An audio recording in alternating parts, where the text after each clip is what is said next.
सबसे पहली चीज़ जो पहले जय और रचना हम दोनों बोल चुके हैं कि कंसिस्टेंसी। आप अगर दिन में, कई बार हमसे सवाल पूछते हैं कि आप कितने घंटे पढ़ाई करते हैं, तो देखिए घंटे मैटर नहीं करते। कोई 17-18 घंटे हमें नहीं पढ़ना है, उतना हम पढ़ भी नहीं सकते। एक दिन पढ़ सकते हैं, दूसरे दिन नहीं पढ़ पाएंगे। 5 से 6 घंटे ही आपको देने हैं या उतने निकालने हैं, पर वो जो वक्त आप अपनी पढ़ाई को देते हो वो कंसिस्टेंटली आपको रोज़ उतना ही अपने पढ़ाई को देना है। Consistency is the key, that is the first and the most important thing जो आपको ध्यान में रखनी है। दूसरी चीज़ इस एग्ज़ाम में मुझे लगता है इक्वली इम्पॉर्टेंट है, क्योंकि ये जर्नी लंबी होती है। जैसे एग्ज़ाम ही 1 साल तक चलती है, आप प्रीलिम्स देते हैं, फिर आप मेंस देते हैं, आप इंटरव्यू में जाते हैं पर्सनालिटी टेस्ट के लिए, तो एग्ज़ाम 1 साल तक खुद चलती है। उसके पहले मान लीजिए आप 1-1.5-2 साल पहले से प्रिपेयर कर रहे हो, तो ये जर्नी काफ़ी लंबी रहती है। उस जर्नी में मेंटली अपने आप को मोटिवेट रखना, अपने आप को बूस्ट करते रहना, वो भी इक्वली इम्पॉर्टेंट है।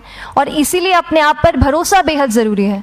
You need to have a faith in yourself कि अगर आपने इसमें कदम रखा है, अगर आपने सोचा है कि आप सिविल सर्विस एग्ज़ाम देना चाहते हैं और देंगे, तो आपको ये ठान के उसमें जाना है कि हाँ मैं ये कर सकता या कर सकती हूँ।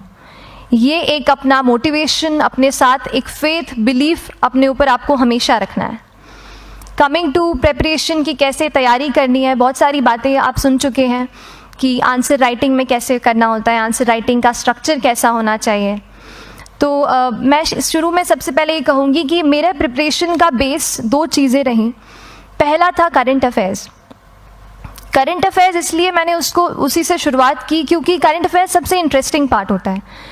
कई बार आपको हिस्ट्री कभी बोरिंग लगेगी, कई बार आपको लगेगा ज्योग्राफी इतना, कभी हर किसी के अपने अपने फेवरेट्स होते हैं। तो मुझे वो 2 सब्जेक्ट्स लगते थे कि यार इतना मन नहीं करता है, लेकिन न्यूज़पेपर्स और करंट अफेयर्स में जो भी नया चल रहा है वो मुझे हमेशा इंटरेस्टिंग लगता था।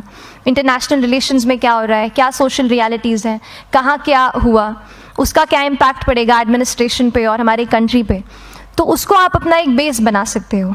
आप करंट अफेयर्स बेस्ड प्रिपरेशन कर सकते हैं, इसलिए भी क्योंकि अगर आप मेंस एग्ज़ाम देखेंगे तो काफ़ी डायनामिज्म आ गया है, केवल प्रीलिम्स में नहीं बल्कि जनरल स्टडीज़ पेपर 2, पेपर 3 में भी आप देखेंगे कई सारे ऐसे सवाल हैं जो करंट इवेंट से इंस्पायर्ड होते हैं, उन पे बेस्ड रहते हैं।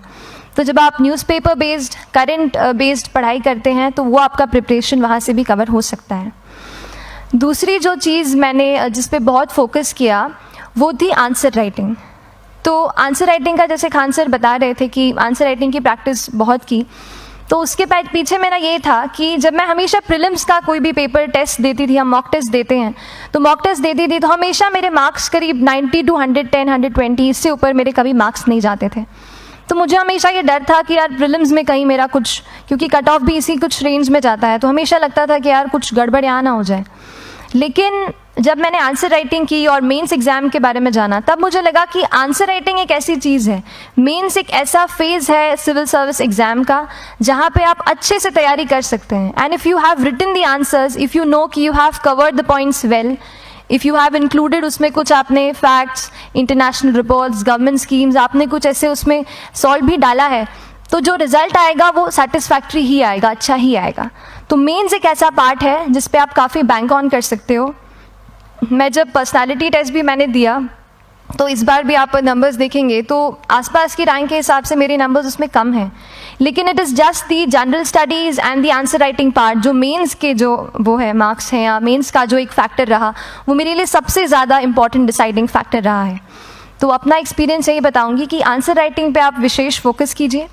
जैसा स्ट्रक्चर आपको बता ही चुके हैं कि इंट्रोडक्शन में कैसे आपको शॉर्ट रखना है, बॉडी एंड देन कंक्लूजन, उसमें छोटी चीज़ जैसे मैं अभी मेंशन कर रही थी, आप एक इंश्योर कीजिए कि देखिए जो भी एग्जामिनर आपकी कॉपी चेक कर रहे हैं वो दिन में 10, 15, 20 कॉपीज़ चेक कर रहे हैं, तो उन सब से आपको अलग कैसे आप अपनी कॉपी दिखा सकते हो, ये चीज़ आपका प्रेजेंटेशन और आप जिस तरीके से आंसर लिखते हो कंटेंट को, वो मैटर करेगा। आप इंश्योर कर सकते हैं कि आपके आंसर में कुछ फैक्ट्स, गवर्नमेंट की स्कीम्स, कुछ कमिटीज़ बैठती हैं, जैसे एक प्रिवेसी पे जस्टिस BN श्रीकृष्णा कमेटी की रिपोर्ट आई है, तो आप मान लीजिए आपको कोई प्रिवेसी पे सवाल आ गया तो आपने उन कमेटी का नाम कोट कर दिया। ऐसे बहुत सारी कमिटीज़ होती हैं। कुछ इंटरनेशनल रिपोर्ट्स आते हैं, वो आप उनको इनके बारे में लिख सकते हैं। इंडिया का मैप आप बना सकते हैं। मैंने सीख लिया था कि 10-15 सेकेंड्स में कैसे जल्दी से मैप बनाना है और उस पर कैसे पॉइंट कुछ करना है, कुछ लोकेट करना है।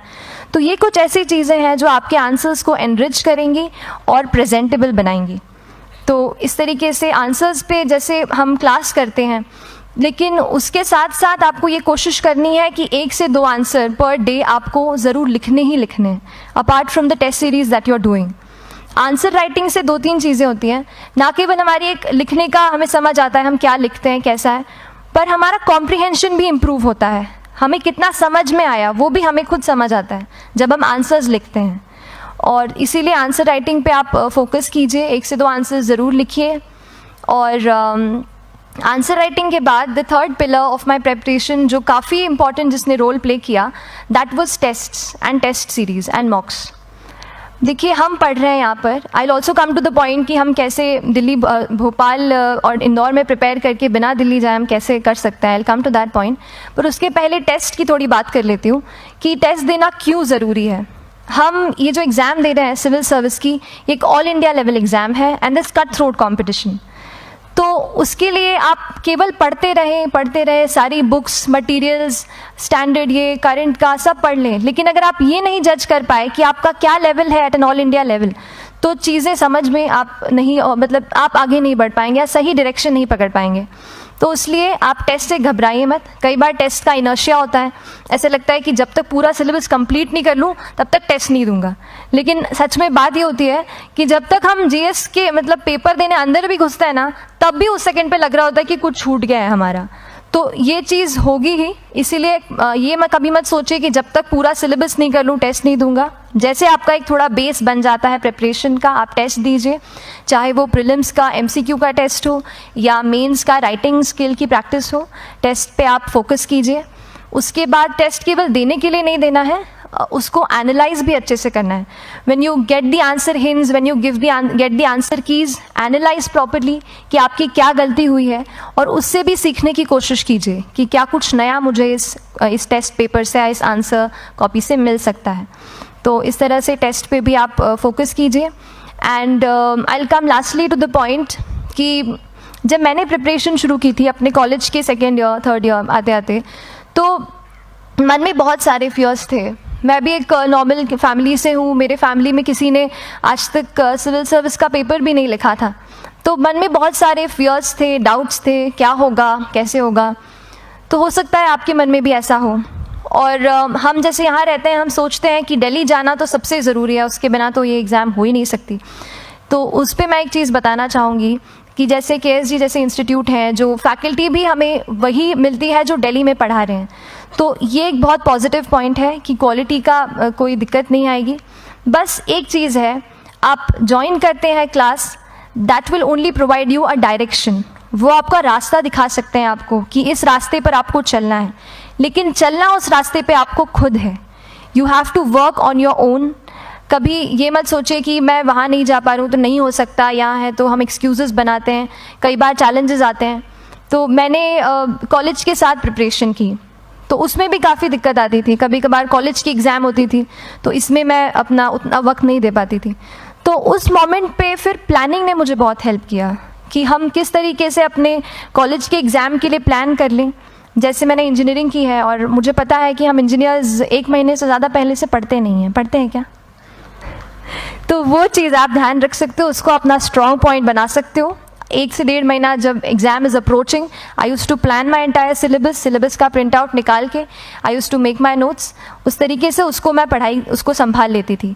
तो whenever you are managing those things together, focus on planning. किस तरीके से आप एक माइक्रो प्लान बनाएं, अपना डेली एक प्लान बनाएं, वीकली टारगेट सेट करें और एक ब्रॉड विजन दिमाग में रखें कि ब्रॉडली आप मंथ्स में क्या कवर करने वाले हैं। अगर आप प्लानिंग अच्छे से करते हैं तो ज़्यादातर पोर्शन आपका वहीं से कवर हो जाता है। और जब आप टारगेट्स बनाते हैं, उनको टिक करते हैं, तो एक सेंस ऑफ कंप्लीशन भी आपको मिलता है कि yes, I am on the right path और मैं सही जा रहा हूँ या जा रही हूँ। तो इस तरीके से प्लानिंग पे भी इक्वली फोकस कीजिए। एंड बस यही सिंगल बिगेस्ट मैसेज मेरी तरफ से यही रहेगा कि आपने अगर ठान लिया है, अगर आप सोचते हैं कि आप ये एग्ज़ाम क्रैक कर सकते हैं, तो आपको रोकने वाला और कोई नहीं, आप खुद ही हो सकते हैं। तो खुद आप अपनी रुकावट कभी मत बनिए। एक्सक्यूजेस मत बनाइए, ऑब्स्टिकल ज़रूर आएंगे, उन्हें आपको चैलेंज करना है, challenges are meant to be challenged. तो सही तरीके से अपने ऑब्स्टिकल्स को हैंडल कीजिए, और इस एग्ज़ाम में अगर आप सही स्ट्रैटेजी रखते हैं तो आप अपने एक अटैम्प्ट में ही इसको क्रैक कर सकते हैं।